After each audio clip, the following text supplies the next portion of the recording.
Hello दोस्तों, नमस्कार। मैं विपिन सर, विपिन मैं चैनल पे आपका स्वागत करता हूं। आइए इस वीडियो सेशन में हम लोग मैथमेटिक्स जो 3200 प्लस क्वेश्चन ग्रुप डी का वॉल्यूम 1 जो प्लेटफॉर्म रुक्मिणी पब्लिकेशन का सॉल्यूशन कर रहे हैं उसी को हम लोग देखेंगे, जिसमें टोटल आपका एनटीपीसी का प्रीवियस ईयर क्वेश्चन दिया गया है। ठीक, तो उसमें हम लोग ऑलरेडी 780 नंबर क्वेश्चन तक देख चुके थे, 781 से हमें देखना था। ठीक, तो आइए शुरू करते हैं। उससे पहले अगर आप चैनल पे न्यू होंगे तो चैनल सब्सक्राइब कर लीजिएगा और बेल आइकन प्रेस कर लीजिएगा, जिससे जो भी न्यू वीडियो डलेगा उसका नोटिफिकेशन आपको मिलता रहेगा। ठीक, तो आइए हम लोग शुरू करते हैं। देखिए, रीजनिंग का क्लास हम लोग जो वॉल्यूम 1 से रीजनिंग का क्लास कर रहे हैं 9 बजे। आज वीडियो नहीं मिला था तो उसका हम लोग डेली 30 क्वेश्चन करते हैं। 8 बजे, 9 बजे सुबह में और 8 बजे शाम में हम लोग डेली मैथ का 30 क्वेश्चन करते हैं। ठीक, तो आइए देखिए क्वेश्चन क्या कह रहा है। अगला जो 81 नंबर क्वेश्चन है 781, बोला है कि एक साइकिल के पहिया 44 किलोमीटर में 500 चक्कर पूरा करता है, तो पहिए की त्रिज्या ज्ञात करें। देखिए, ये जो पहिए का ये परिधि बोलते हैं ना इसको, जो परिधि है यानी कि एक चक्कर पूरा करने में ये तय किया गया दूरी, उसका क्या कहलाता है? परिधि कहलाता है। तो हम एक चक्कर में कितना दूरी तय करता है ये निकाल लेते हैं। टोटल 44 किलोमीटर दूरी तय किया है। किलोमीटर को अगर मीटर बनाना होगा तो 1000 से गुणा किए, और मीटर को सेंटीमीटर में बनाना होगा तो 100 से गुणा करिए, यानी इसको हम सेंटीमीटर में बना लिए।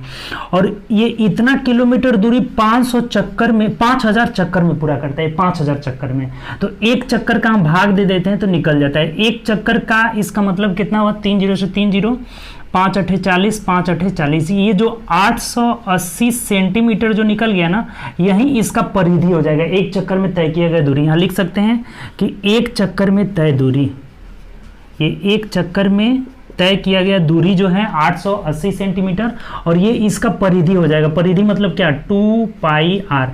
पाई की जगह हम 22/7 लिख देते हैं। 2 गुणे 22/7 गुणे आर हो जाएगा। देखिए 22 चौके 22 दूना 44 दूना 88, ये 20 हो जाएगा ना। 7 से गुणा कर लीजिए तो आर इक्वल टू 140 सेंटीमीटर हो जाएगा, और यही हम लोग का आंसर हो जाएगा 140 सेंटीमीटर। ये आपका आंसर हो जाएगा। बात आपको समझ में आया कि नहीं?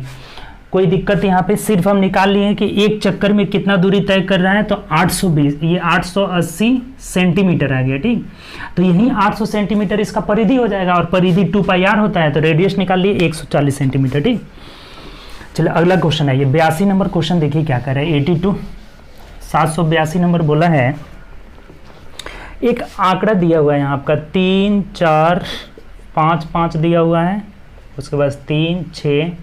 अच्छा, इसका क्या बोला है कि बहुलक और माध्यिका निकालना है। तो माध्यिका निकालना हो तो आपको क्या बताए थे? आरोही क्रम में हम सजा देते हैं।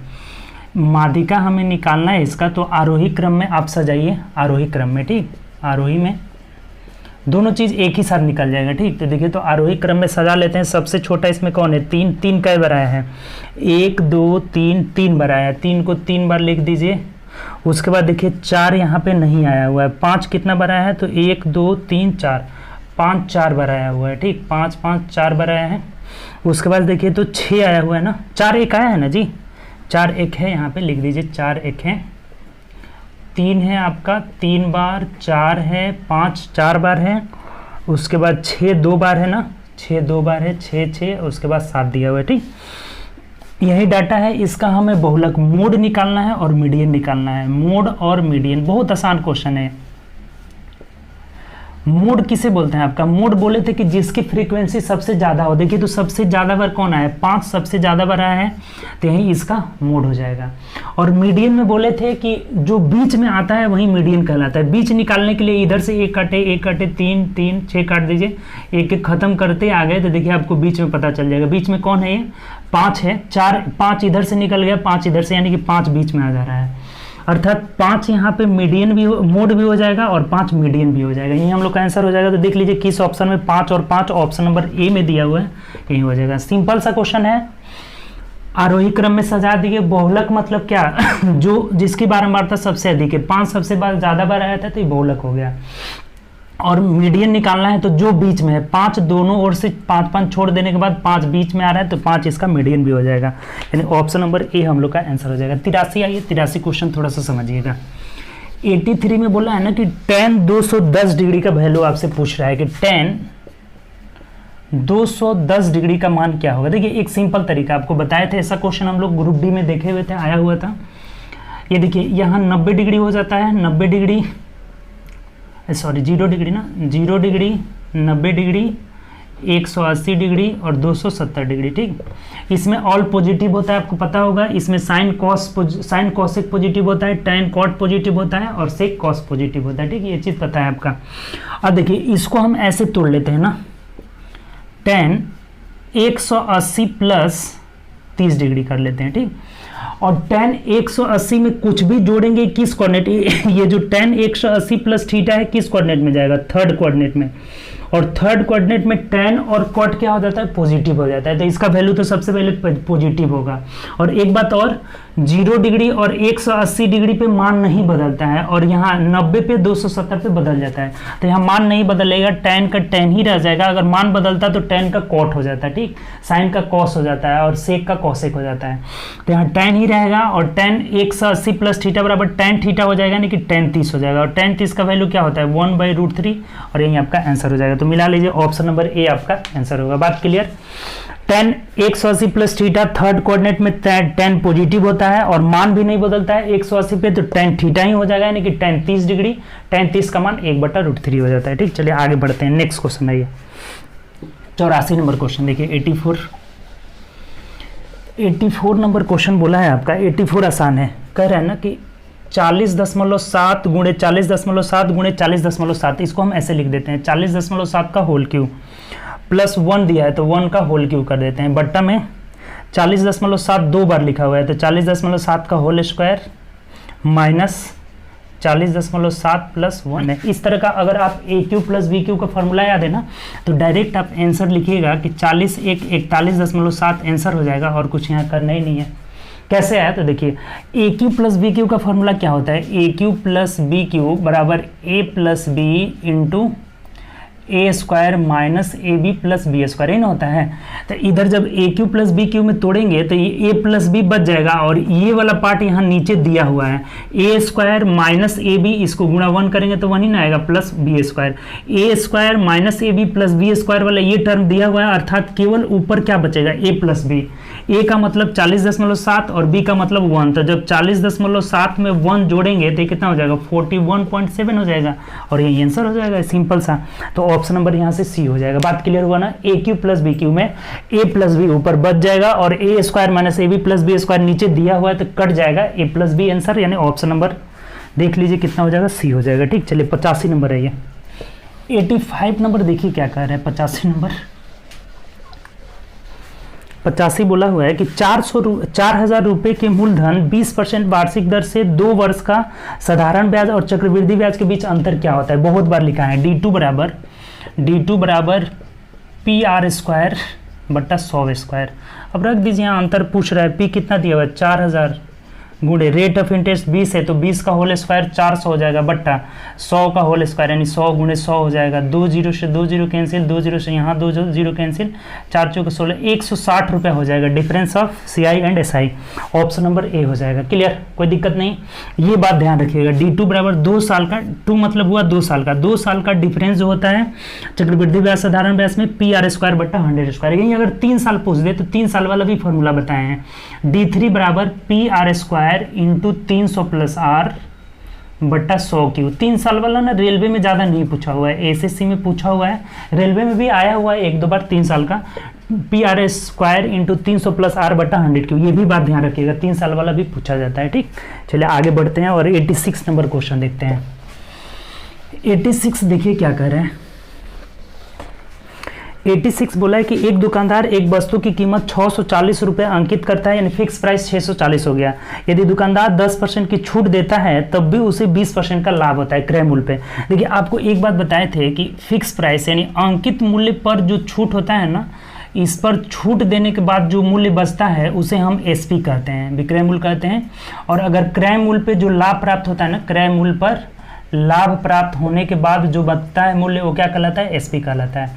क्रय मूल्य पर लाभ निकाले या हानि निकाले वो भी विक्रय मूल्य होगा, और फिक्स प्राइस पर छूट करके निकाले वस्तु का तो भी क्या हो जाएगा, विक्रय मूल्य। ये दोनों सेम होता है, इससे बहुत क्वेश्चन बनता है। देखिए फिक्स प्राइस यहाँ कितना है 640 एक लाइन में बन जाएगा। इस पे छूट कितना दे रहा है, 10% छूट देगा, तो 100 में 10 छूट दिया यानी कितना हो गया, 90 बराबर। ये क्रय मूल्य पता नहीं है, इस पे कितना लाभ हो रहा है देख लीजिए, 20% लाभ, इसका मतलब 100 में 20 जोड़ दीजिए, 120 हो गया। ये चीज़ समझ में आया? ये बहुत फायदेमंद है आपका, ये कंसेप्ट ही है।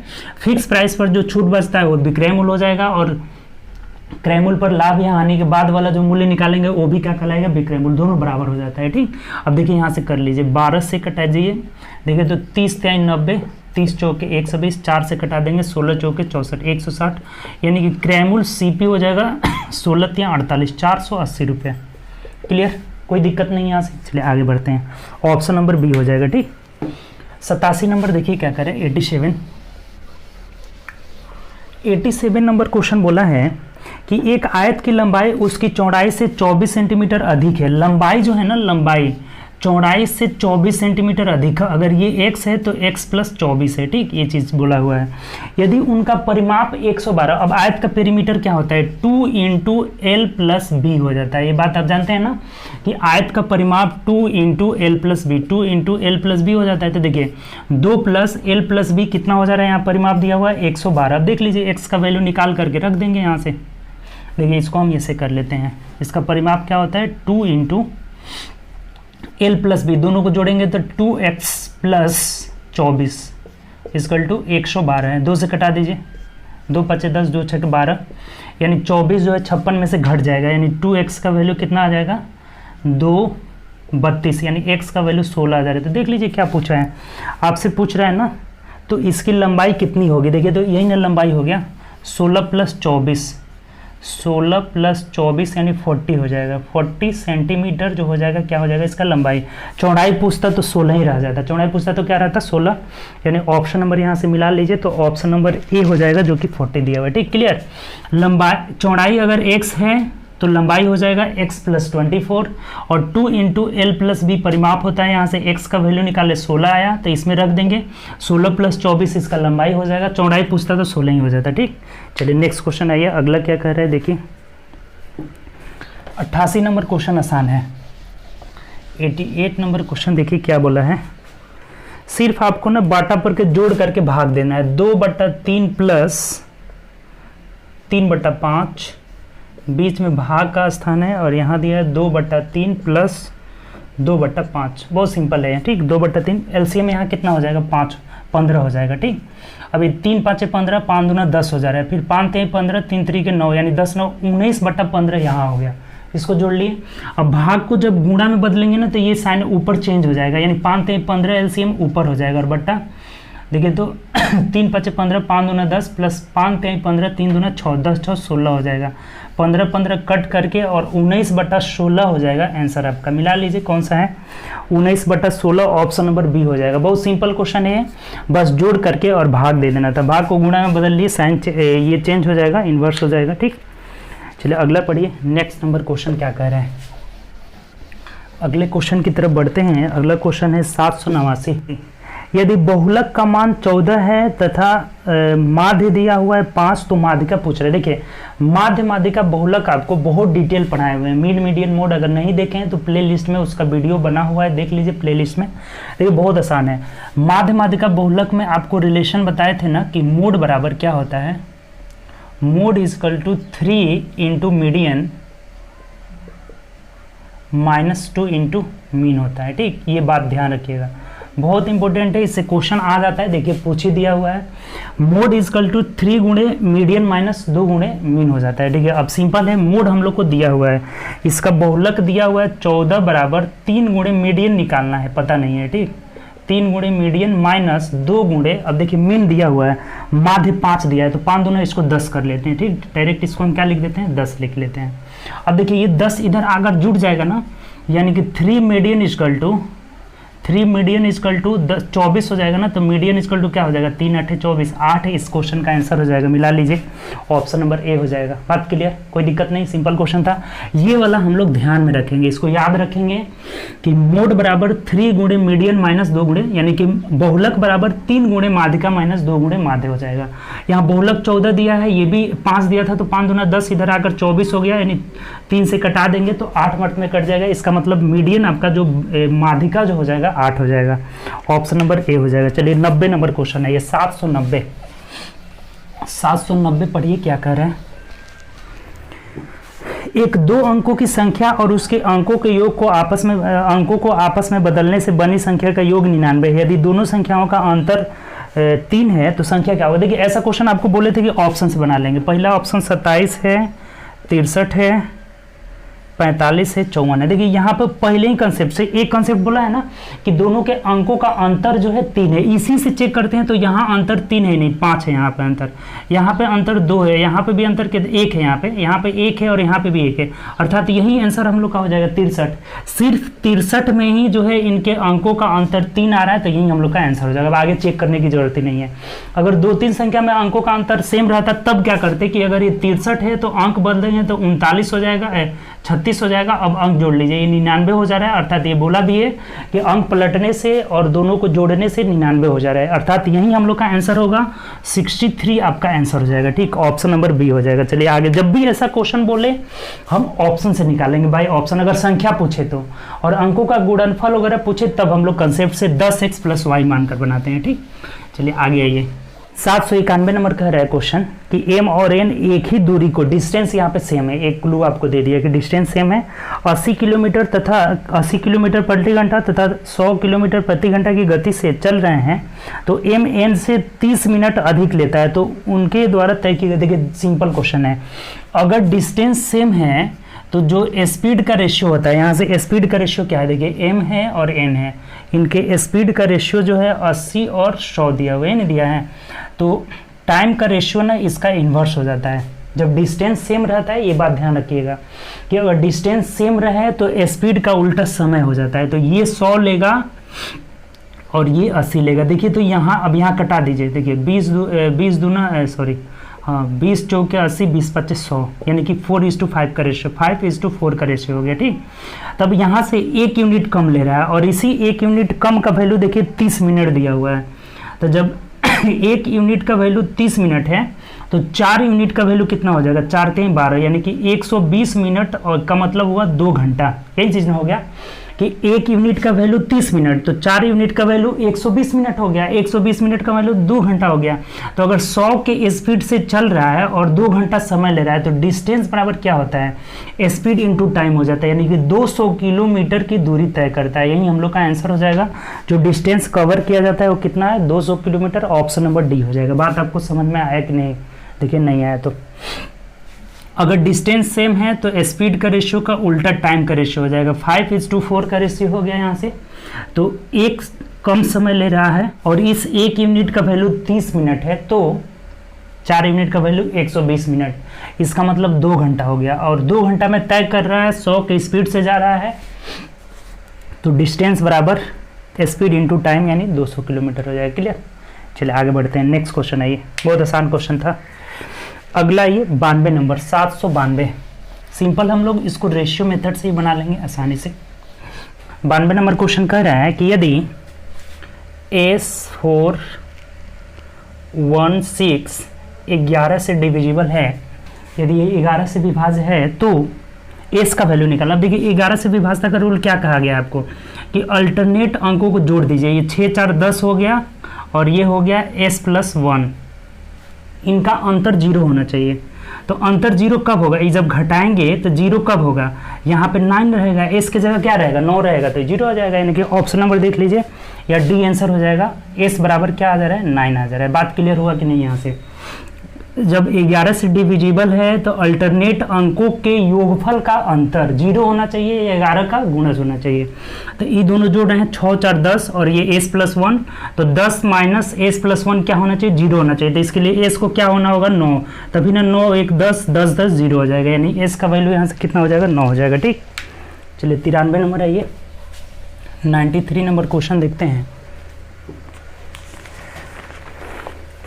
93 बोला है कि एक समकोण त्रिभुज के कर्ण की लंबाई सबसे छोटे भुजा की लंबाई से 1 मीटर कम है। देखिए एक समकोण त्रिभुज की बात कर रहा है।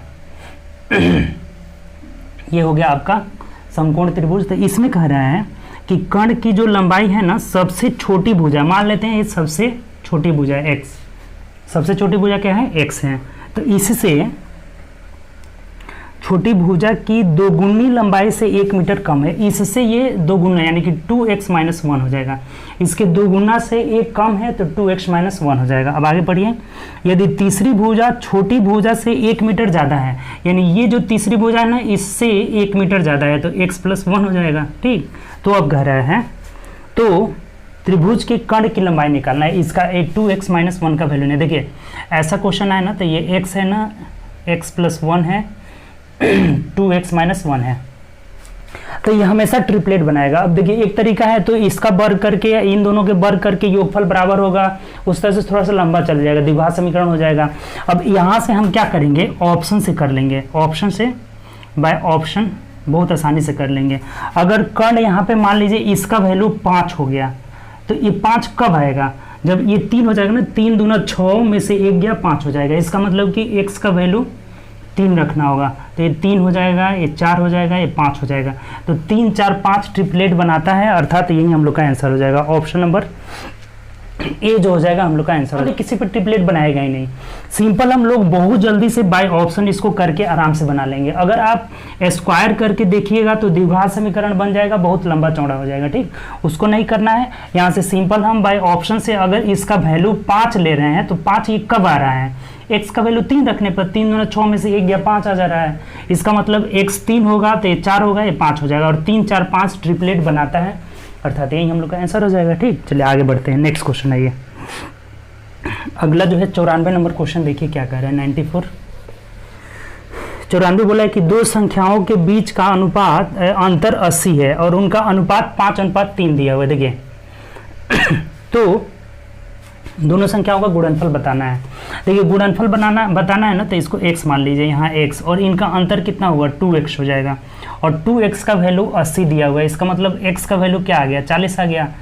तो जब x का वैल्यू 40 आ गया और यहाँ से इनका गुणनफल पूछा हुआ है, तो गुणनफल मतलब क्या हो गया, 5×3 = 15x²। x² मतलब 40 का होल स्क्वायर होगा, तो यहाँ से 1600 हो जाएगा। तो कितना हो जाएगा, तो देखिए अब यहाँ से गुणा कर लेंगे, तो गुणा कर लीजिए, 0 0 16 × 5 = 80, 0 और 16 एकम 16 और 8 कितना हो जाएगा, 24 हो जाएगा। इसका मतलब 24,000 हो जाएगा। तो मिला लीजिए, देखिए किस ऑप्शन में दिया हुआ, ऑप्शन नंबर ए में दिया हुआ। बहुत सिंपल हो गया। यहाँ से अंतर मतलब 2x = 80 दिया था, तो x का वैल्यू 40 हो जा रहा है। तब यहाँ से गुणनफल का मतलब 5×15 x² का मतलब 4 चौके 1600 हो गया। ठीक, 40 का वर्ग कर लिए 1600 हो जाएगा। ठीक, तो 1600 में 15 से गुणा कर लिए, कितना आ गया, 24,000 हो जाएगा। ठीक, चलिए अगला आइए 95 नंबर क्वेश्चन। देखिए क्या कह रहा है, कह रहा है कि पृथ्वी के सतह पर 70% से अधिक भाग पर पानी के साथ घिरा हुआ है। पृथ्वी पर पानी का कुल कितने प्रतिशत भाग ताज़ा पानी के ये तो देखिए, ये तो आपका ज्योग्राफी का क्वेश्चन हो गया। इसका आंसर होता है ना 0.6% के आसपास होता है। 0.6% जो होता है शुद्ध पानी जो है हम लोग के पीने योग्य होता है। ठीक, तो देख लीजिए ऑप्शन में इसका सी हो जाएगा। 1% से कम होता है। कितना होता है, 1% से कम होता है हमेशा। ये बात ध्यान रखिएगा, ज्योग्राफी का एक क्वेश्चन हो गया। ठीक, चलिए आगे बढ़ते हैं। नेक्स्ट क्वेश्चन है ये 96 नंबर 96। देखिए क्या कह रहा है, 96 बोला है कि यदि क्रय मूल्य 2 गुना कर दिया जाता है तो लाभ 1/4 हो जाता है। बहुत सिंपल है, रेशियो से बनाएंगे ना तो बड़ी आसान हो जाएगा। देखिए क्रय मूल्य की बात किया है कि क्रय मूल्य जब 2 गुना किया जाता है, क्रय मूल्य क्या किया जाता है, यहाँ से यदि क्रय मूल्य 2 गुना कर दिया जाता है, मान लीजिए क्रय मूल्य, पहला क्रय मूल्य x है और बाद में हम 2 गुना कर लिए, 1 मान लेते हैं, 1 रेशियो से बना लेते हैं,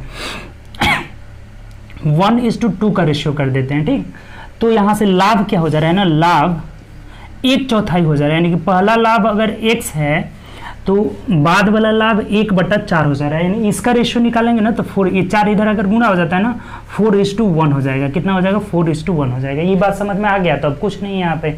देखिए क्रय मूल्य जब 2 गुना कर रहे हैं, क्रय मूल्य 1 से हम 2 गुना कर ले रहे हैं, तो लाभ का जो रेशियो हो जा रहा है ना 4:1 का रेशियो हो जा रहा है, 1/4 हो जा रहा है। इसका मतलब ये आप 100 भी इसको मान सकते हैं, कोई दिक्कत नहीं है। 100 भी मान सकते हैं। ये 100 होगा तो 200 होगा, और ये यहाँ 100 होगा तो ये कितना हो जाएगा आपका 1/4 मतलब 25 हो जाएगा। ठीक, तब देख लीजिए क्या कर रहा है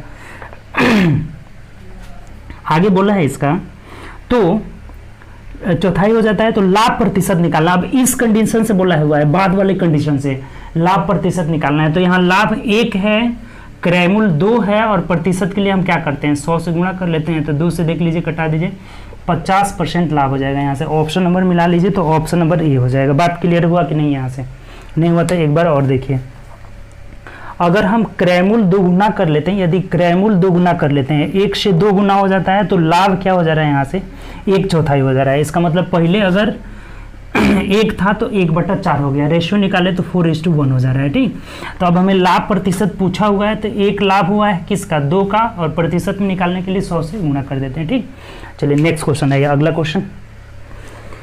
50% ऑप्शन नंबर ए हो जाएगा। ठीक, अगले क्वेश्चन की ओर बढ़िए। नेक्स्ट क्वेश्चन क्या कह रहा है कि आज से 2 वर्ष बाद एक आदमी की आयु अपने बेटे की आयु से 4 गुनी हो जाएगी तथा उसके 4 साल बाद उसकी आयु उसके बेटे की आयु से 3 गुनी हो जाएगी। तो कितने वर्ष बाद पिता की आयु उससे 2 गुनी हो जाएगी? देखिए क्वेश्चन है, थोड़ा सा समझने लायक क्वेश्चन है, अच्छा क्वेश्चन है। कह रहा है कि 2 वर्ष बाद, तो +2 कर लेते हैं। 2 वर्ष बाद सन और फादर के आयु में रेशियो क्या आ रहा है? ऐसे अपने बेटे की आयु से 4 गुनी है, यानी कि 1:4 है, रेशियो में बदल ले रहे हैं। उसके बाद बोला है कि इससे 4 साल बाद +4, यानी कि ये कितना हो जाएगा? 6 साल हो जाएगा। इससे 4 साल बाद हुआ है तो 2 + 4 करेंगे तो कितना हो जाएगा? 6 हो जाएगा। तब क्या हो जा रहा है? आयु उसके बेटे की आयु से 3 गुनी हो जा रही है, यानी कि 1:3 हो जाएगा। ठीक, ये बात हमें बोला हुआ है। तो देखिए कभी भी क्या होता है ना कि अंतर सेम होना चाहिए। देखिए इधर अंतर कितना है समय का? तो 6 में से 2 गया, 4 वर्ष का अंतर है। तो इधर भी अंतर सेम होना चाहिए। इधर अंतर सेम नहीं रहे तो क्रॉस गुणा कर लेते हैं। जैसे इधर 3 में से 1 गया तो 2 से ऊपर वाले को गुणा कर लेंगे, और 4 में से 1 गया 3 से नीचे वाले को कर लेते हैं। तो देखिए 2:8 आ जा रहा है, और यहाँ 3:9 आ जा रहा है। अब देखिए अंतर सेम हो गया। 9 में से 1 गया 8, 3 में से 1 गया 2 गया 1, 1:1, और इधर भी 6 में से 4 गया 2 गया 4। तो 1 यूनिट का वैल्यू 4 आ जा रहा है। तो अगर फादर का यहाँ से निकाले तो 8 चौके 32 हो जाएगा। सन का निकाल लेते हैं तो कितना हो जा रहा है? 4 दूना 8 हो जाएगा। ठीक, 4 दूना 8 हो जा रहा है। ठीक, लेकिन ये 2 साल बाद का है। वर्तमान अगर निकालना होगा ना वर्तमान, तो 2 घटा देंगे। ये 6 साल का हो जा रहा है और ये 30 साल का हो जा रहा है। तो ये हमें नहीं पूछा है, ये पूछ रहा है कि कितने साल बाद ये पिता जो है इससे 2 गुना हो जाएगा। तो मान लेते हैं 1 साल बाद ये 30 + x, और इधर हो जाएगा 6 + x। और पिताजी जब 2 गुना हो रहे हैं तो इन्हें हम 2 से गुणा कर लेंगे इनके पुत्र वाला में, तो ये बराबर हो जाएगा। तब देख लीजिए यहाँ से कितना हो जाएगा? 6 दूना 12 हो गया 2x, यानी x का वैल्यू कितना हो जाएगा? 2x में से जब x घटाएंगे तो x, और 12 घटा दीजिए तो 30 में से 12 गया 18 वर्ष आ जाएगा। यानी 18 वर्ष बाद पिता की आयु क्या हो जा रहा है? ये 2 गुना हो जा रहा है। इसका मतलब आंसर हम लोग का क्या हो जाएगा? 18 वर्ष। ऑप्शन मिला लीजिए तो ऑप्शन नंबर डी हो जाएगा। समझ में आया कि नहीं? अगर नहीं आया तो फिर एक बार समझिएगा, बहुत अच्छा क्वेश्चन है। ठीक, देखिए 2 साल बाद अनुपात 1:4, उससे 4 साल यानी कि 6 साल बाद 1:3 हो जा रहा है। बराबर कर लिए। यहाँ तक आप बहुत बार क्वेश्चन बनाए हुए हैं। ठीक, इधर 4 वर्ष अंतर आ रहा है और इधर 1:1 नहीं आता है बराबर करने के लिए, तो क्रॉस से बराबर कर लेते हैं, क्रॉस अंतर से। ठीक, तो 1 का वैल्यू 4 यूनिट है, तो 2 का वैल्यू 8 हो जाएगा, 8 का वैल्यू 32 हो जाएगा। तो ये 2 वर्ष बाद का है। इसका मतलब अगर हमें वर्तमान निकालना होगा तो 2 घटा देंगे दोनों में से। तो ये वर्तमान में 6 साल के होंगे, ये वर्तमान में 30 साल के होंगे। तो ये पूछा है ना कि कितने साल बाद पिताजी 2 गुने हो जाएंगे। इसका मतलब 18 साल बाद। ये 18 साल बाद कितने हो जाएंगे? 48 के हो जाएंगे। ये 18 साल बाद कितने के हो जाएंगे? यहाँ से नहीं, 1 मिनट देखिए, 18 6 24 के हो जाएंगे, ये 48 के हो जाएंगे। तो 2 गुना हो जा रहा है। और ऐसे हमें निकालना है तो मान लेते हैं 1 साल बाद 2 गुना होंगे, तो इनमें भी x जोड़ना होगा, इनमें भी x, और ये 2 गुना हो रहे हैं तो इसे 2 से गुणा करके x का वैल्यू निकाल लिए, यानी कि क्या आ जा रहा है? 18 साल आ जा रहा है। 18 साल बाद पिताजी क्या हो जाएंगे? अपने बेटे के 2 गुने हो जाएंगे। तो बढ़िया क्वेश्चन है। चलिए आगे बढ़ते हैं नेक्स्ट क्वेश्चन की तरफ। अगला क्वेश्चन देख लीजिए क्या कह रहा है। क्वेश्चन नंबर 98 है। ठीक, 98 798। देखिए क्या बोला हुआ है। कह रहा है कि एक निश्चित धनराशि 5 वर्षों के लिए साधारण ब्याज पर निश्चित दर पर निवेश किया जाता है यदि 4% अधिक होता। अच्छा, अगर ब्याज का रेट 4% अधिक होता तो 5 साल में उसे ब्याज कितना अधिक मिलता? 5 को 20% अधिक मिलता। और इसी 20% का वैल्यू देखिए कितना दिया हुआ? 800 रुपये दिया हुआ है कि 800 रुपये अधिक मिलता। तो जब 20% का वैल्यू 800 है तो हमें क्या पूछा हुआ है कि निवेश की गई राशि यानी मूलधन पूछ रहा है, 100% का वैल्यू पूछ रहा है। तो ये इसका 5 गुना है, तो इधर भी 5 से गुणा कर लीजिए, 8 × 25 = 40, यानी कितना हो जाएगा? 4000 रुपया हो जाएगा। 4,000 रुपया मूलधन हो जाएगा। ठीक, अगर 20% का वैल्यू 80 है तो 1% का भी वैल्यू निकालिएगा 40 आएगा, तो 100% का वैल्यू कितना हो जाएगा 4,000, यानी ऑप्शन नंबर मिला लीजिए तो ऑप्शन नंबर बी हो जाएगा। बहुत आसान क्वेश्चन है। ठीक, सिंपल क्वेश्चन है। 20% मिल रहा है तो 20 का वैल्यू 800, तो 100 का वैल्यू कितना हो जाएगा, 1 मिनट रुक जाइए, 20 का वैल्यू कितना था, हाँ सही तो है 800, तो 100 यूनिट का वैल्यू 4,000 हो जाएगा, ऑप्शन नंबर बी हो जाएगा। चलिए अगला क्वेश्चन जो है ना भिन्न दिया हुआ है, इसको हमें सजाना है। 13/41, ये है 32/67, सब में ऐसा सेम रहता है, ऐसा हम लोग बहुत क्वेश्चन किए हैं। 45/81 और ये दिया हुआ है 23/53। देखिए बहुत सिंपल है ये। सिंपल कैसे, आपको तरीका बताए थे इसका फ्रैक्शन निकालने का, बोले थे कि सबके अंश में एक एक जीरो लगा देंगे और इन्हें भाग दे करके केवल इंटीजर पार्ट लेंगे। अगर 2 का इंटीजर पार्ट टकराएगा तब दशमलव में जाएंगे, नहीं तो इंटीजर पार्ट से काम चल जाएगा। जैसे देखिए इसको हम भाग देंगे तो कितना आएगा, 4 3 12, 3 एकम 3, 4 3 12 हो जाएगा, यानी कि 3 आ जा रहे हैं यहाँ से, 3 एकम 3, 4 3 12, 3। अब यहाँ देखिए तो 6 5 30, 7 5 35, 5 में ज़्यादा हो जा रहे थे 4 हो जाएगा। यहाँ आते हैं तो 8 5 40, 8 6 48, 6 से ज़्यादा हो जाएगा, यानी कि 5 हो जाएगा यहाँ से। ठीक, अब इसको देख लीजिए, 5 चौके 20, 5 5 25 हो जाएगा, यानी कि 5 3 15, 5 से ज़्यादा हो जाएगा, यानी 4 आ गया। अब इन दोनों का 4 आ गया तो इन्हीं का केवल हम दशमलव में एक स्थान जाएंगे, सबका दशमलव में चेंज करने की क्या जरूरत है। देखिए इसका पहले दशमलव में चेंज कर लेते हैं, कितना जाएगा, 4 में ले गए तो 7 चौक 28, 8 2 और 6 चौक 24 और 2 26 आ जा रहा है। इसमें से घटाएंगे तो 10 में से 8 गया 2, 11 में से 6 चला गया 5, 52 का मतलब जब जीरो बैठाएंगे तो कितना जाएगा, 6 9 54 ज़्यादा हो जा रहा है, 6 8 4.8 समथिंग आ रहा है, 8 आ जा रहा है। ठीक, 4.8 लगभग मान लेते हैं। अब इसका आ जाइए, इसका देख लेते हैं। तो ये 4 3 12 और 5 चौको 20 1 21, 212 हो गया ना, इसका मतलब 18 बच गया ना, 18। अब 18 में हम क्या करेंगे, 53 यहाँ जीरो बैठा के भाग देंगे तो 5 3 15, 3 लगभग जा रहा है, 4.3 लगभग आ रहा है। अब सिंपल कर लेंगे, ऐसे आराम से पहचान लेंगे कौन छोटा है कौन बड़ा है। हमें इनको ना आरोही क्रम में सजाना है, आरोही मतलब सबसे छोटा, तो सबसे छोटा यही ना है, 3 है सबसे इसमें छोटा, तो 3 का वैल्यू है 13/41, ये सबसे छोटा हो गया। अब इससे बड़ा कौन होगा, ये ना होगा 4.3, तब ये 4.8 आएगा। तो 4.3 का वैल्यू 23 बट्टा कितना था, 23/53 था। जीरो हम अपने मन से लगाए थे सिंपल करने के लिए। अब इसके बाद से ये आ जाएगा 32 बट्टा कितना, 67 हो जाएगा, और सबसे बड़ा है 5, यानी कि 45/81। यही आपका आंसर हो जाएगा। मिला लीजिए किस ऑप्शन में दिया हुआ है, बहुत आसान तरीके से हम लोग किए। 13/41, 23/53, 32/67 और 45 ऑप्शन नंबर डी में दिया हुआ है, डी आपका आंसर हो जाएगा। क्लियर, कोई दिक्कत नहीं, ऐसा हम क्वेश्चन कराए हुए हैं आपका।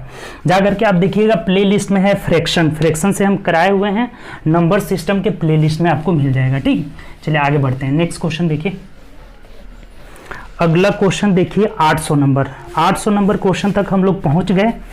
600 रुपये में 100 संतरा खरीदता है और 15% परिवहन पर व्यय करता है। देखिए 60 रुपये में करता है ना, 60 रुपये में 100 संतरा खरीदा और 15% व्यय किया परिवहन पर, मतलब 115, डायरेक्ट पूरा 15% परिवहन के बाद वाला मूल्य निकाल लिए तो 115/100 हो गया। ठीक, ये परिवहन के बाद इसका मूल्य क्या हो जाएगा ये निकाल लिए। ठीक, अब कह रहा है कि इस पे 20% लाभ कमाना चाहता है तो उसे कितना में बेचना होगा। अब 20% ये परिवहन के बाद का मूल्य होगा, इसमें 20% लाभ लेना चाहता है, इसका मतलब 120/100, 20% लाभ भी लेना चाहता है। देखिए विक्रय मूल्य निकल गया। अब कटा दीजिए, केवल 2 जीरो से यहाँ 2 जीरो खत्म, 5 से कटाएंगे ये 20 हो जाएगा और ये 5 से 23 हो जाएगा यहाँ से। ठीक, ये 23 हो जा रहा है।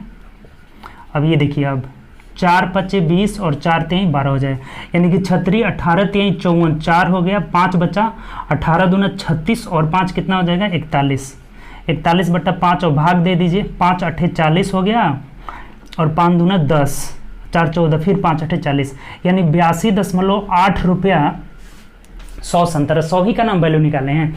ये जो 60 रुपया है ये 100 का वैल्यू है, तो ये भी क्या आ जाएगा 100 का आ जाएगा, यानी कि 82 रुपया 80 पैसा। देख लीजिए किस ऑप्शन में दिया हुआ, ऑप्शन नंबर सी में दिया हुआ, यही आपका आंसर हो जाएगा। बहुत आसानी से हम लोग किए, फिर से एक बार समझ लिए, नहीं समझे हैं तो देखिए क्या बोला है, कह रहा है कि 60 रुपये में हम 100 संतरा खरीदे हैं। ठीक, इस पे 15% जब परिवहन दिए, इसका मतलब 115 निकालने का मतलब क्या हुआ, ये डायरेक्ट परिवहन के बाद का मूल्य हो गया। 20% लाभ लेना चाहते हैं, 120/100 कैलकुलेशन कर लिए, 82 रुपये 20 पैसा आ जा रहा है, ऑप्शन नंबर सी हो जाएगा। चलिए 801 नंबर क्वेश्चन देखिए क्या कह रहे हैं। 801 नंबर क्वेश्चन की ओर बढ़ते हैं। बोला है कि दो संख्याओं का HCF और LCM दिया हुआ है। तो क्या बताया था आपका कि HCF गुणे LCM बराबर पहली संख्या 69 है तो दूसरी संख्या निकालना है। यही चीज़ में बताए थे कि LCM गुणे HCF बराबर पहली संख्या गुणे दूसरी संख्या। तो देखिए, तो इसको आप कटा देना है आपको। अगर 3 से कटा देंगे तो ये 3 दूना 6, 3 3 9, 23 आ गया। इसका मतलब ये 2001 ना 23 से कट जाएगा। भाग दे दीजिए कितना मत में कट जा रहा है, देख लीजिए तो कितना मत में कट जाएगा। 8 मत में चला जा रहा है का 8 3 के 24 का 4 2, 8 दूना 16, 17 18। यहाँ कर लेते हैं 8 मत में। तो 8 3 के 24 का 4 2, 8 दूना 16, यहाँ 184 आ जा रहा है। घटा दीजिए, 10 में से 4 गया 6 और यहाँ बच गया 9 में से 8 गया 1 और यहाँ बच गया 1। अब देखिए तो 3 7 21, 7 9 3 मर्थ में 83 से कट जा रहा है। तो ये 83 मर्थ में डायरेक्ट कट जाएगा। इसका मतलब दूसरी संख्या क्या हो जाएगी 83। 83 मर्थ में कट जाएगी, 7 मर्थ में, सॉरी 7 से कट जा रहा है ना। 7 3 के 21 और 7 दूना 14 2 16, 87 हो जा रहा है। दूसरी संख्या जो हो जाएगी कितनी हो जाएगी 87। ये 23 से 87 मिनट में कट जा रहा है। ऑप्शन नंबर देख लीजिए तो बी हो जाएगा। ठीक, सिंपल क्वेश्चन। LCM गुणे HCF बराबर पहली संख्या दूसरी संख्या बस कटा लेना है। तो 87 आ जा रहा है। आगे बढ़िए। 802 बोला है कि P और Q एक साथ किसी काम को 12 दिन में करते हैं। देखिए टाइम एंड वर्क का बहुत सिंपल, ये दोनों मिलकर 12 दिन में करते हैं। P अकेला जो है 20 दिन में करता है। तो Q कितना दिन में करेगा? टोटल वर्क ले लेंगे तो 60 आ जाएगा ना। 12 25 60, 20 23 60। तो Q अकेला Q का कितना क्षमता आ जाएगा? 5 में से 3 गया 2। तो Q कितना दिन में करेगा? 60 काम है, 2 की क्षमता से कर रहा है, यानी कितना दिन में? 30 दिन में अकेला काम को कर लेगा। यही हम लोग का आंसर हो जाएगा। बहुत सिंपल, 30 दिन यानी ऑप्शन नंबर ए हो जाएगा। क्लियर, कोई दिक्कत नहीं। सिंपल, इनका टाइम दिया हुआ है, इफिशियंसी निकाल ली, टोटल वर्क 60 हो गया। इन दोनों का LCM और इससे भाग दे देंगे तो इसका 5 इफिशियंसी, इसका 3 और 5 में से 3 या 2 Q का हो जाएगा, क्योंकि PQ दोनों का मिलाकर 5 है। ठीक, तब 2 से भाग दे दिए, 60 को 30 आ जा रहा है। ठीक, 30 दिन में करेगा, ऑप्शन नंबर ए हो जाएगा। ठीक, चलिए 803 नंबर देखिए क्या कह रहा है। 803 नंबर क्वेश्चन क्या बोला है, पढ़िए। 2 अंकों वाली एक संख्या के अंकों का योग 10 है। देखिए फिर 2 अंक वाला आ गया, कैसे बनाएंगे? ऑप्शन से। ऑप्शन लिख देते हैं एक बार, 82 73 37 और 28। ये तो सब में ऑप्शन मिल जा रहा है। इसका भी अंकों का अंकों का योग 10 है, यहाँ भी 10 है, यहाँ भी 10 है, यहाँ भी 10 है। तो इससे नहीं पकड़ में आ रहा है। दूसरा पढ़िए, उससे पकड़ में आ जाएगा। अंकों का योग 10 है। जब अंक आपस में बदल दिए जाते हैं तो संख्या 36 कम हो जाती है। जब यहाँ अंक आपस में बदलेंगे तो ये कितना हो जाएगा? यहाँ से ये 28 हो जाएगा, ये कितना हो जाएगा? 37 हो जाएगा, और ये तो 73 हो जा रहा है, और ये 82 हो जा रहा है। तो ये दोनों तो ऑप्शन छट गया, क्योंकि जब अंक बदल रहे हैं तो ये कम हो रही है और यहाँ ये ज़्यादा हो रहा है। तो ये दोनों तो नहीं होगा। ठीक, ये दोनों नहीं क्यों होगा? क्योंकि अंक जब बदले हैं तो ये ज़्यादा हो गई है, और क्वेश्चन बोला है कि कम हो रही है। कितना कम हो रही है? तो 36 कम हो रही है। इसका मतलब इसमें देखिए घटा करके कौन 36 आ जा रहा है, वही आंसर हो जाएगा। 13 में से 7 गया 6, 4 में यहाँ पर कितना बचा आपका? 6 में से 3 गया 3, यानी कि 36 यहीं आ रहा है। इसका मतलब 73 हो जाएगा।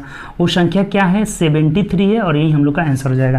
देखिए आप हमेशा ना ऐसे क्वेश्चन को ऑप्शन से करिएगा। जहां संख्या पूछा तो देख लीजिएगा कि 2 क्राइटेरिया दिया हुआ है, कौन सा ऑप्शन उसको फुलफिल कर रहा है, वही हम लोग का आंसर हो जाएगा। क्लियर, चलिए आगे बढ़ते हैं। नेक्स्ट क्वेश्चन, इसका 36, ये 73 हो जाएगा। क्वेश्चन ऑप्शन नंबर क्या हो जाएगा? सी हो जाएगा। चलिए अगला आइए, 804 नंबर क्वेश्चन देखिए क्या कह रहे हैं। बोला है कि एक समबाहु त्रिभुज को इस तरह से बनाया गया है कि त्रिभुज के 2 सिरे वृत्त के व्यास पर हैं तथा तीसरा सिरा वृत्त पर लगता है। यदि वृत्त का क्षेत्रफल 48 पाई है तो त्रिभुज की भुजा। देखिए यहाँ पे ना इसका फिगर बहुत मायने रखेगा, फिगर बनाना। देखिए फिगर कैसे बनेगा आपको बता देते हैं। ये एक सर्कल हो गया। ठीक, एक सर्कल हो गया, और ये इसका डायमीटर बना लीजिए, व्यास बना लीजिए। अब यहाँ बोला है ना कि एक आपको इस प्रकार से एक समबाहु त्रिभुज बनाना है कि जो 2 शीर्ष होगा ना वो व्यास पे रहेगा। मान लीजिए एक शीर्ष यहाँ है, एक शीर्ष यहाँ है, और तीसरा शीर्ष वृत्त के परिधि, ये वृत्त पे रहेगा। ठीक, वृत्त पे ऐसे ही ना बनेगा एक समबाहु त्रिभुज। ठीक, ऐसे बना लिए।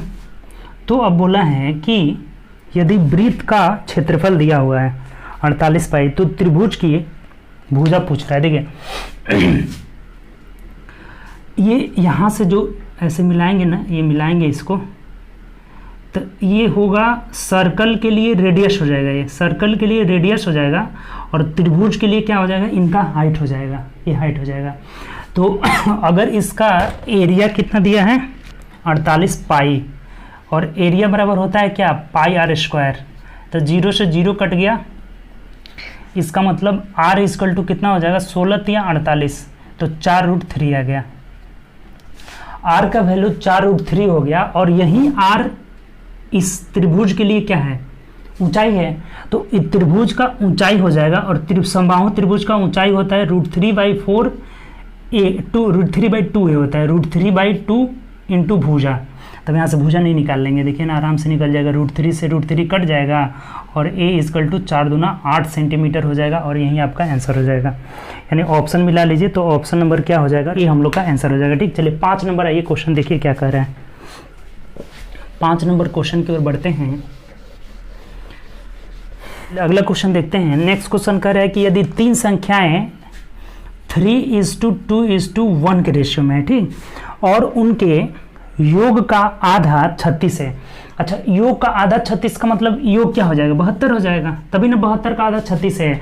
और यहाँ योग जोड़ते हैं तो 3 2 5 1 6 यूनिट का वैल्यू अगर 72 है, तो 1 यूनिट का वैल्यू कितना हो जाएगा, 12 हो जाएगा। तो क्या आपसे पूछा है, तो सबसे छोटी संख्या का वर्ग, यानी सबसे छोटी संख्या क्या है 1, और इसी 1 यूनिट का वैल्यू हम लोग का 12 आया है, तो इसका वर्ग कर लेंगे, यानी कि वर्ग कितना हो जाएगा, 12 12 है 144 आपका आंसर हो जाएगा। तो मिला लीजिए, ऑप्शन नंबर ए हो जाएगा।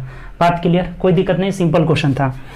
3 2 5 1 6 का वैल्यू 72, 36 का आधा अगर 36 आ रहा है, इसका मतलब पूरा क्या है 72, तो 1 यूनिट का वैल्यू 12 हो गया, 6 का वैल्यू 72, 1 यूनिट 12, इसका स्क्वायर पूछा हुआ था, 12 12 144। ठीक, चलिए 806 नंबर क्वेश्चन देखिए क्या कर रहा है।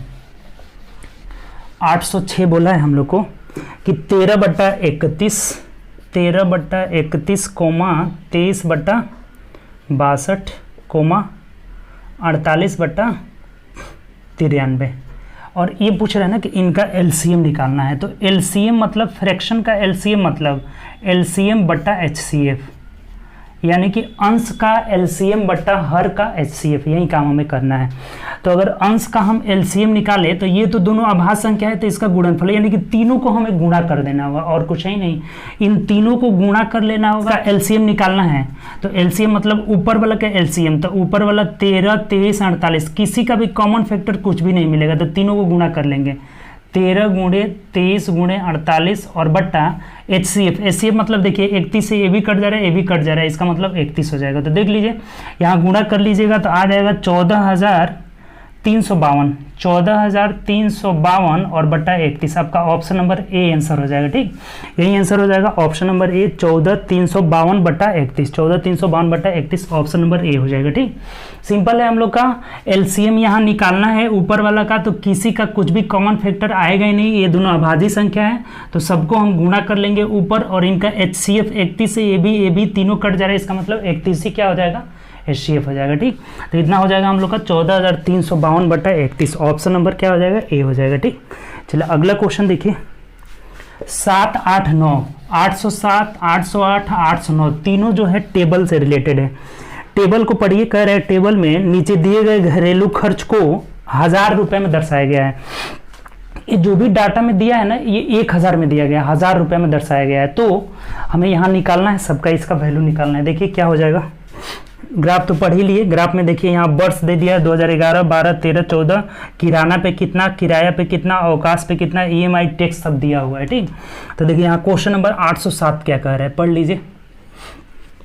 807 में हमें बोला है कि अवकाश पर औसत खर्च क्या होगा, इसका मतलब अवकाश वाला टोटल खर्च जोड़ लीजिए, अवकाश वाला खर्च जोड़िएगा तो कितना हो जाएगा। देखिए पहला साल 2011 में 15,000, केवल 15 दिया है, इसका मतलब 15,000 है, और 16.5 मतलब 16,500 है। ठीक, उसके बाद दिया हुआ 17,300 दिया हुआ है। ठीक, 17.3 दिया है, तब 17.9 17,900 दिया हुआ है, उसके बाद दिया है 18,500, और औसत निकालना है, इसका मतलब सबको जोड़ करके और 5 से हम भाग दे देंगे। तो देखिए जोड़ लीजिए, 0 0 0, और यहाँ कितना हो जाएगा, 5 5 10 9 19 और 3 22 कर 2 8 से 2 हो जाएगा, 8 2 10 6 16 और 5 कितना हो जाएगा, 6 5 21 7 28 7 35, 5 हो जाएगा, 3 बचा ना, तो 5 3 8 85। अब इनका औसत निकालना है, तो औसत मतलब कितने साल का है, 1 2 3 4 5, 5 से भाग दे दीजिए, यानी कितना आ जाएगा, 5 एकम 5, 5 7 35, 2 जीरो उतरेगा यानी 0 हो जाएगा, 5 चौक 20, यानी 17,040 रुपया हो जाएगा। औसत खर्च कितना हो जाएगा, 17,040 रुपया, ऑप्शन नंबर ए हो जाएगा। ठीक, बस कैलकुलेशन करना है, इसमें सबको जोड़ करके जो अवकाश खर्च है सभी को जोड़ देंगे, सब हजार में दिया गया है, 15,000, 16,500, 17,300 सबको जोड़ लिए, और 5 साल का है तो 5 से भाग दे दिए, औसत निकल गया। इसका क्या निकल गया, औसत। ठीक, चलिए अगले क्वेश्चन की ओर बढ़ते हैं। 808 नंबर देखिए क्या कह रहे हैं, सिंपल है, 808 पढ़िए। वर्ष 2014 में 14 के लिए ईएमआई किराने पर का कितना परसेंट है। देखिए 2014 का ईएमआई देखिए आगे क्या दिया है, 2014 साल में ईएमआई तर जाना है 7.4 है, और उसी साल का जो किराया है ना, किराना कह रहा है ना, तो उसी साल का किराना कितना है, 58 है।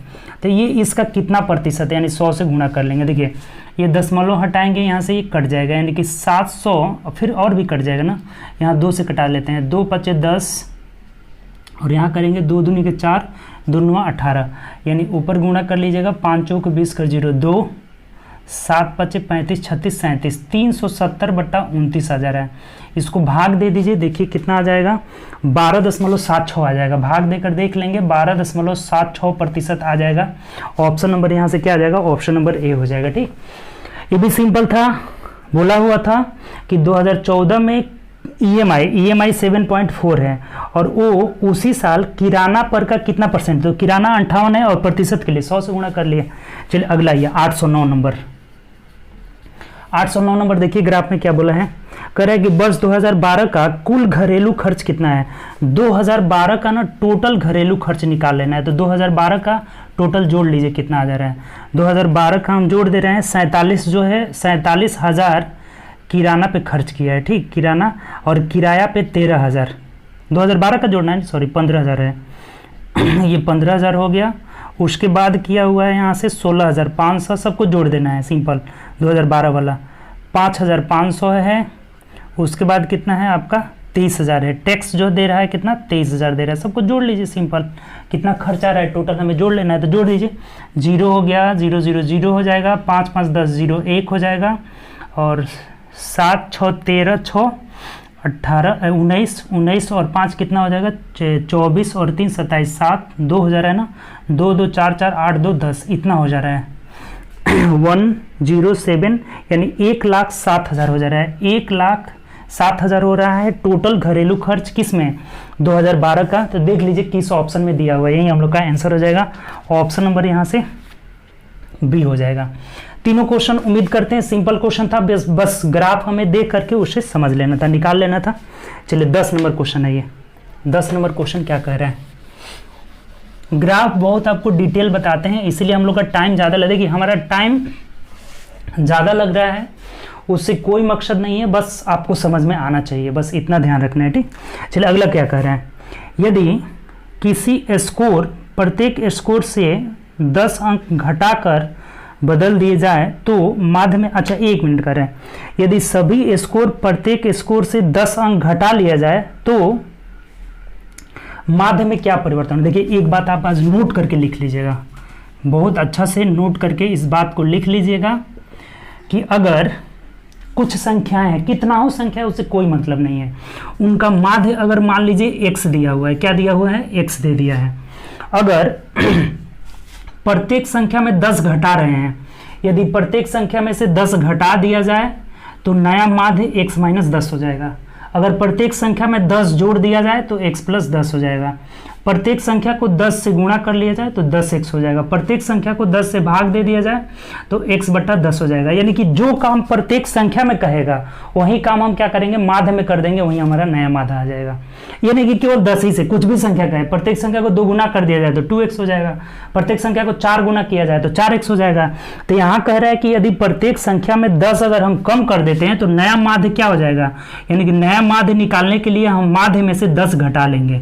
ये चीज आप ध्यान करके रखिएगा, इस चीज को नोट कर लीजिएगा कि जो काम हमें कहे प्रत्येक संख्या में करने के लिए वो काम हम माध्य में कर लेंगे, वही हमारा नया माध्य निकल जाएगा। ठीक, तो उम्मीद करते हैं कि आपको ये बात क्लियर हो गया होगा। ठीक, तो चलिए हम लोग 810 नंबर क्वेश्चन तक कर लिए हैं। हम लोग का जो 30 क्वेश्चन का टारगेट था उसे कंप्लीट कर चुके हैं। तो आगे हम लोग कल अगले क्लास को देखेंगे जो 8 से 10 से आगे होगा। ठीक, तो चलिए बस इतना आज रहने देते हैं। उम्मीद कर रहे हैं कि आज का सेशन आपको बहुत अच्छा लगा होगा। आप ज़्यादा से ज़्यादा मेहनत करें, मेहनत कभी भी आपका काम आएगा, मेहनत कभी बेकार नहीं जाता है। और आजकल तो आपको सामने आपका लक्ष्य दिख रहा है कि हमारा लक्ष्य क्या है, 15 दिसंबर। 15 दिसंबर से आपके एग्ज़ाम के डेट अनाउंस हो चुके हैं, ग्रुप डी और एनटीपीसी का। तो इसके लिए तो और आप जोर तोड़ से लग जाइए, मेहनत करिए, पूरा मेहनत करिए, मेहनत करते रहिए। बहुत लोग कमेंट कर रहे थे सर वो जो न्यूमेरिकल का क्वेश्चन अब बहुत जल्दी आने वाला है, आपका न्यूमेरिकल का सेगमेंट जल्दी मिलेगा आपको। डेली डेली कम से कम 10-15 न्यूमेरिकल से हम लोग क्वेश्चन करते ही रहेंगे। ठीक, उसमें न्यूमेरिकल को भी हम लोग सीखेंगे कि कैसे सॉल्व करते हैं। ठीक, तो चलिए उम्मीद करते हैं आज का सेशन अच्छा लगा होगा। अब ज़्यादा से ज़्यादा प्रैक्टिस करिए, practice makes a man perfect. Practice बहुत करना है, इतना ज़्यादा प्रैक्टिस करना है कि फिर आगे आपको कोई प्रॉब्लम नहीं हो, किसी भी एग्ज़ाम में आप बैठने के काबिल हो जाए। ठीक, तो इसके लिए प्रैक्टिस ज़रूरी है, प्रैक्टिस बहुत ज़रूरी है। सभी सब्जेक्ट को साथ लेके चलना है, मैथ रीजनिंग का भी लेकर चलना है। हम लोग रीजनिंग भी 9 बजे कर रहे हैं, सुबह में 9 बजे, और 8 बजे शाम में हम लोग का मैथ चल रहा है डेली डेली। ठीक, तो चलिए उम्मीद करते हैं आज का सेशन अच्छा लगा होगा। ज़्यादा से ज़्यादा दोस्तों में शेयर करें, वीडियो लाइक करें। ठीक, चलिए ओके, बाय, गुड नाइट।